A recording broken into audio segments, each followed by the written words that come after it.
Hey, welcome back. I'm Wes Wood, the Income Guy, and thank you for joining me today as we talk about smart fall financial moves. So far, we've looked at some tax moves you may want to consider.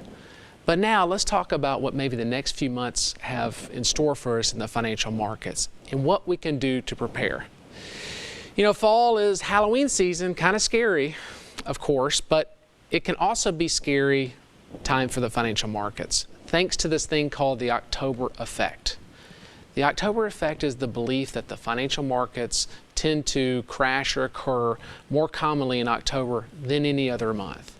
And there is some historical evidence to back that argument up.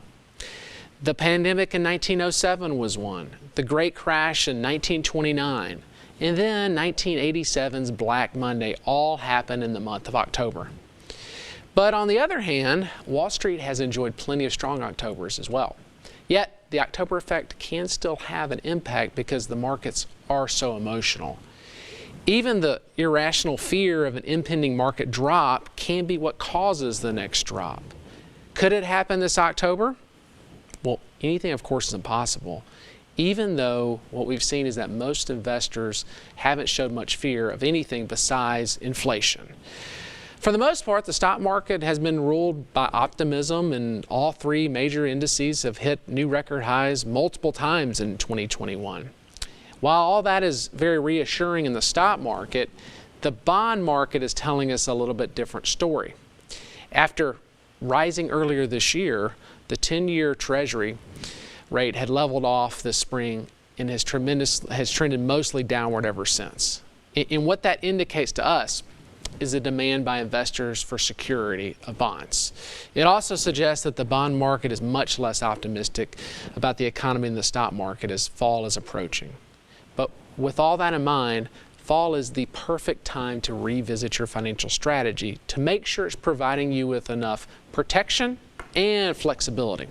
Protection in case the October effect proves real again, and flexibility so you're in a position to take advantage of any market changes that might occur this fall.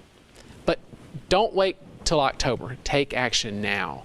And a good first step is to order your copy of my report, Investing for Income in the Stock Market.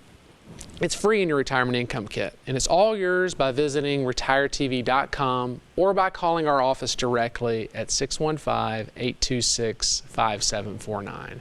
But now let's welcome back income specialist David Scranton. Hey, Dave. You know, Wes, it's always possible, right, that we get another October effect, we get a major drop. This year, there's so much upward momentum in the markets, it just doesn't seem likely.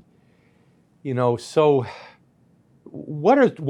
how you see it, what are the major factors that could cause October to be a negative month? Right. Well, I mean, obviously since when COVID came out March of last year, we've seen a substantial rebound in the market. Investors have poured money back into the markets.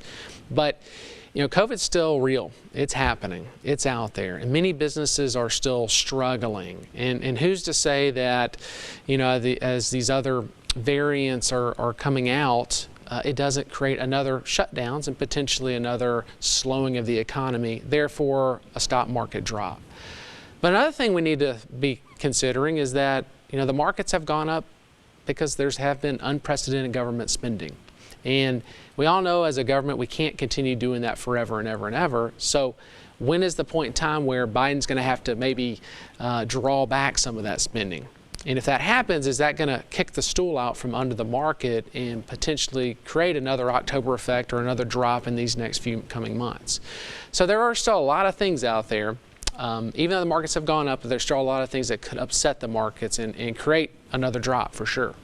Yeah, this whole COVID thing is so crazy because you remember at the beginning with the vaccines, Wes, they came out and said, hey, well now anybody who's vaccinated doesn't have to wear a mask because you can't really infect somebody else. And now we're finding out that's not true. Just last week, a couple weeks ago, we had a report come out of Israel that actually said, which doesn't surprise me because usually natural stuff tends to be better, but said, hey, if you had it and you have natural antibodies, in some ways it's actually stronger, right? So that's been something that's come out. In this whole time, they're also forgetting about things like natural immunity, the fact that your body's B cells and T cells can create more antibodies even if you run out of them. So they're finding out they need more booster shots. So I think, to me, what people need to realize is anytime you talk about medicine, there's more about medicine the medical community doesn't know than what they do know, because there's so much that is unknown. And this is another example. So I think you just got to, does that mean you got to have one finger on the trigger with the markets, just in case it's a variant or something else that causes the next recession relative to this virus? Well, I mean, absolutely, and we're not out of the woods yet by any stretch of the imagination, and we're seeing it here locally in Tennessee. You know, schools are next week, our school systems are shutting down in my county for another week because now we're seeing a lot of children that are being affected by COVID. And I don't know about you, but more and more people that I've talked to have more and more of their family members that have been affected by COVID.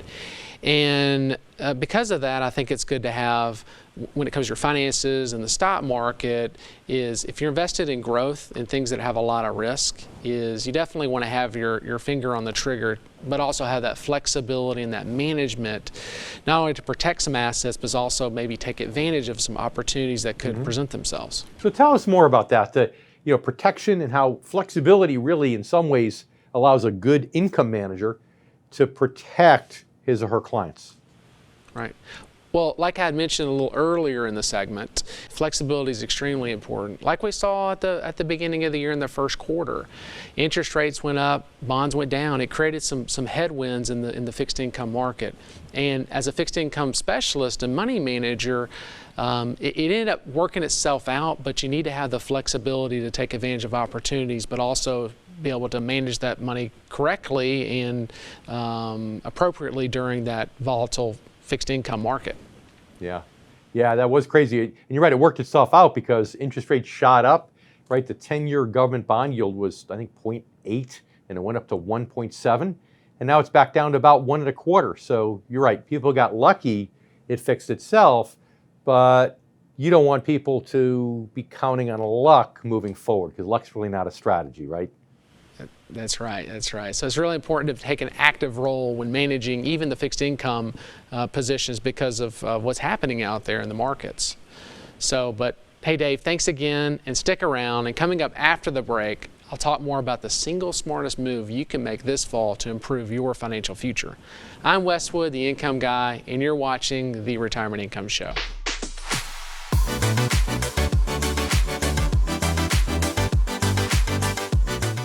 Retirement accounts like 401ks and IRAs are great tools to save for retirement. They offer tax advantages to help keep more money in your pocket. But withdrawing money from your accounts can have a huge impact on your tax liability. Take money from the right account at the right time and you could minimize it. But taking money from the wrong account at the wrong time could result in a big tax burden. If you're not sure what you should do with your 401k in retirement, visit retiretv.com to schedule a free, no-obligation conversation with Wes Wood and Wood Financial Group.